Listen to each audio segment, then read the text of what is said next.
ధర్మ జిజ్ఞాసులకు శుభాశీస్సులు. సామవేదాంతర్గతమైనటువంటి సంహితా భాష్యాన్ని మనం వివరించుకుంటూ ఉన్నాం. అనేకమైనటువంటి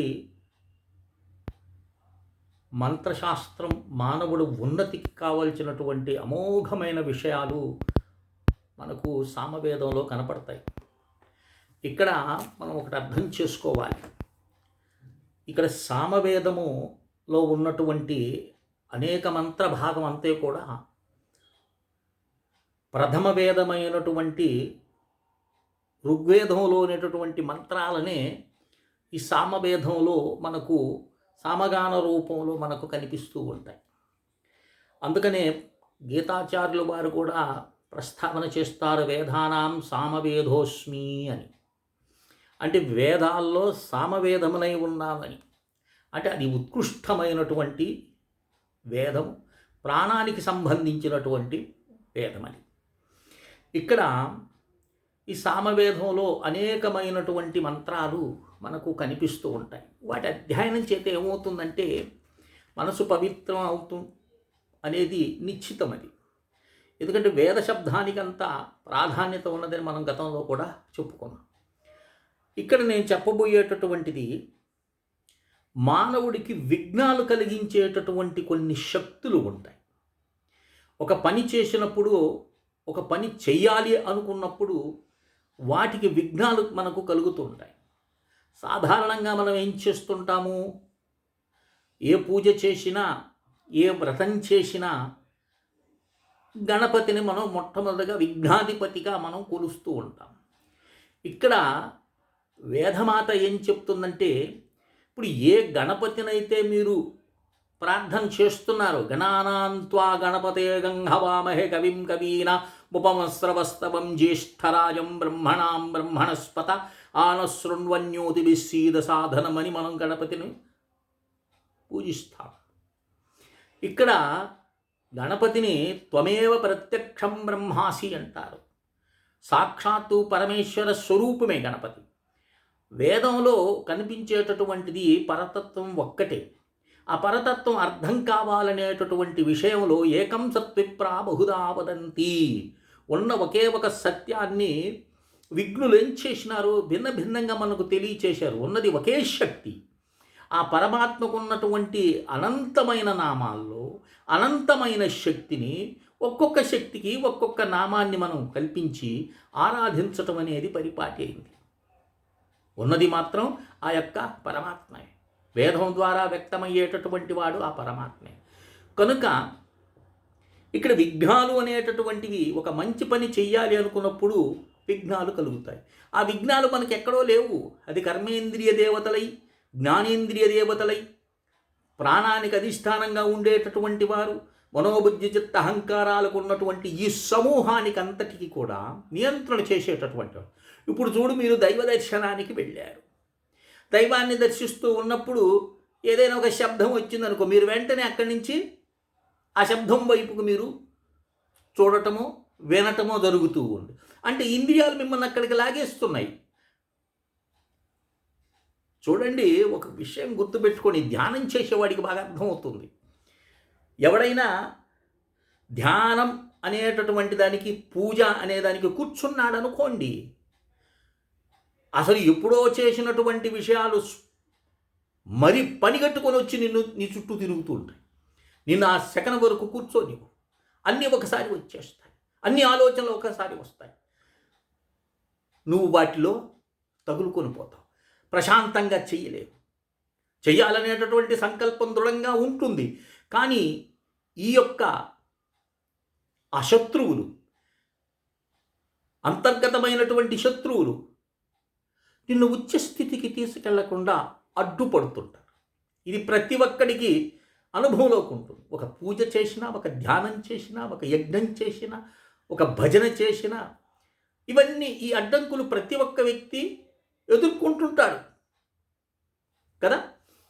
కనుక ఇక్కడ మనకు సామవేదంలో మనకు ఒక గొప్ప అద్భుతమైనటువంటి మంత్రం చెప్తుంది. సామవేద భాష్యము అత షష్ఠ ప్రపాఠక ప్రథమా దశతి ద్వితీయ మంత్ర అన్నారు. అంటే ఇక్కడ ఈ మంత్రాన్ని ఉచ్చరించినటువంటి వాడు, అంటే నిరంతరం చేస్తూ ఉన్నామనుకో, వాటి చేత ఏముంది, మనకు విఘ్నాలు తొలగిపోతాయి.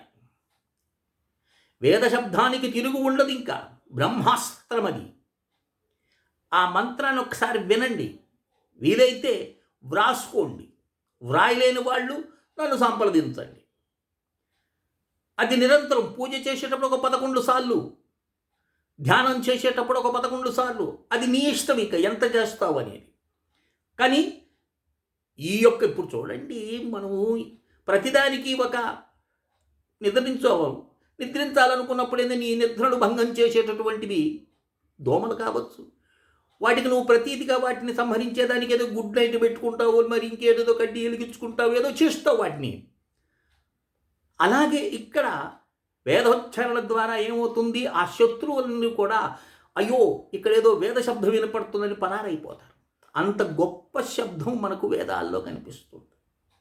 ఇక్కడ ఏం చెప్తున్నా, పునానో అక్రమేధి విశ్వామృతోచ్చర్షణి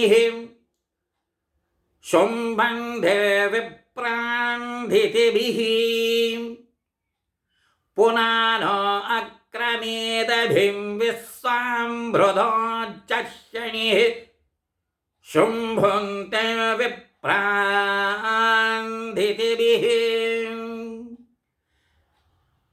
ఇలా నువ్వు ఈ మంత్రాన్ని చదువుకున్నావు అనుకోండి, అయ్యో మేము ఇంత రాగాలు తీలేవండి, ఇంత స్వరాలు తీలేమన్నా అనుకోండి, పునానో అక్రమేదభి విశ్వామృతోచ్చర్షిణీ శుంభంతే విప్రాంధితిభిః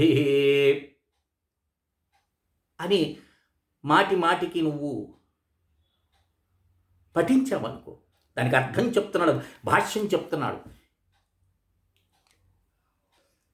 ఈ అద్భుతమైనటువంటి మంత్రానికి భాష్యం తెలుసుకున్నారనుకోండి, భాష్యం అంటే ఏంది, మనకు అర్థమయ్యే భాషలో భాష్యకారులు పరతత్వాన్ని మనకు అందించేటటువంటి వాళ్ళు భాష్యకారులు ఉన్నారు. మనకి సాయినాచార్యులు వారు ఉన్నారు, భాష్యాన్ని వేదాలకు భాష్యాన్ని వ్రాసినటువంటి వారు.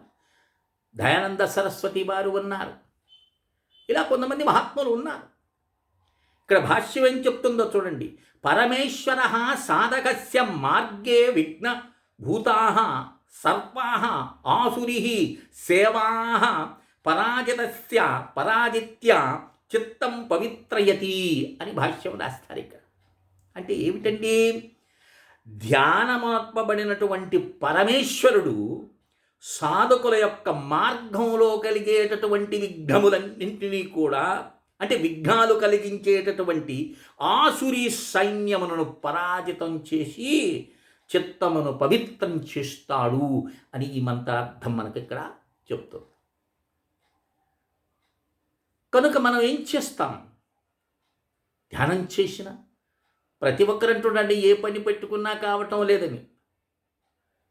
మనకి ఇక్కడ సాధకుడు అనేటటువంటి వాడు ఎవడు, భౌతిక ప్రపంచంలో సంచరించేటటువంటి వాడా, ఆధ్యాత్మిక జగత్తులో ఉత్కృష్టమైన స్థితికి వెళ్ళాలనేటటువంటి ప్రయత్నం చేసేవాడా, భౌతిక ప్రపంచంలో ఇంద్రియముల కోసంగా చేసే పనులన్నీ కూడా విఘ్నాలు కలుగుతూ ఉంటాయి, వాటికి పరిహారం ఏదో చేస్తూ ఉంటాం.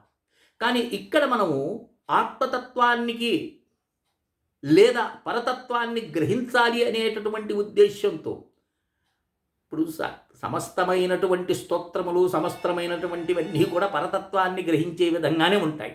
కానీ మనం ఏం చేస్తామంటే వాటిని మనం లౌకిక సంబంధమైనటువంటి విషయముల కోసం మనం వాడుకోవటం పరిపాటైపోయింది. కనుక ఈ దివ్యమైనటువంటి మంత్రాన్ని ఎప్పుడూ కూడా నిరంతరం చేస్తూ ఉన్నామనుకోండి, విఘ్నాలు తొలగిపోతాయి. ఇక్కడేంది ఆసురీ, ఇక్కడ చెప్తున్నారు ఆసురీ సేవా పరాజిత్య చిత్తం పవిత్రయతి అని అంటున్నారు. అంటే ఆ అసురుల పని ఏం చేస్తాడు, వాడికి ఎంతసేపుడు కూడా విఘ్నాలు కల్పించటమే. అలాంటి వారిని పరాజిత్య, వారిని పూర్తిగా నశింపజేసి నీ చిత్తానికి ప్రశాంతతను చేకూర్చుతారు. కనుక ఈ గొప్ప మంత్రాన్ని మనకు సామవేద భాష్యంలో మనకు ఈ షష్ఠ ప్రపాఠకంలో మనకు కనిపిస్తుంది. కనుక దీన్ని ప్రతి ఒక్కరూ, కొందరు అంటారు, ఏమండి మేము స్త్రీలము, ఈ వేదమంత్రాలు మేము చదవటము మాకు అర్హత ఉందని. తప్పు. వేదమనేటటువంటిది ఈశ్వరీయ జ్ఞానము, ప్రతి ఒక్కరికి కూడా అర్హత ఉన్నది. కానీ దానికి వేరే వేరే కారణాలు చూపించి దాన్ని కొంత దూరం చేయటం వాస్తవమే. కనుక వేదజ్ఞానం అందరి కోసం వచ్చింది. ఏ ఒక్కరి కోసమో ఏ ఒక్క జాతి కోసంగా వచ్చిందనుకుంటే మాత్రం పొరపాటు. సూర్య కిరణాలు ఎలాగైతే అందరికీ ఉపయోగపడతాయో వేదజ్ఞానం కూడా అందరికీ ఉపయోగపడుతుంది. గాలి ఎలా అయితే అందరికీ ప్రాణదాత అవుతుందో అలాగే వేదమాత కూడా అందరికీ కూడా అది సమాన ఫలితం ఇస్తుంది. దీంట్లో అర్హత లేదు, వారికి ఉంది, ఇవన్నీ కూడా అజ్ఞానపు మాటలు. కనుక ఈ మంత్రాన్ని ఒక్కసారి మళ్ళీ చెప్తాను, వ్రాసుకునేవాళ్ళు వ్రాసుకోండి. లేదనేటటువంటి వారు 9966690246 కాల్ చేస్తే ఈ విఘ్నాల నుండి తొలగించేటటువంటి గొప్ప ఈ అద్భుత మంత్రాన్ని మీకు నేను వాట్సాప్లో అందిస్తాను. రాసుకోండి. పునానో అక్రమేదభి విశ్వామృధాంచర్షణి శుంభంతి విప్రాంధీతిభిః. అర్థమైందా? ఇలా వ్రాసుకొని అధ్యయనం చేసి విఘ్నాల నుండి తొలగి పరిపూర్ణమైనటువంటి ధ్యానములు పరమాత్మను గ్రహించి తరిస్తారని ఆశిస్తూ శ్రీ విద్యోపాసకులు శ్రీ మండే లక్ష్మీ నరసింహారావు లోకా సమస్తా సుఖినో భవంతు. ఓం తత్సత్, ఓం తత్సత్, ఓం తత్సత్.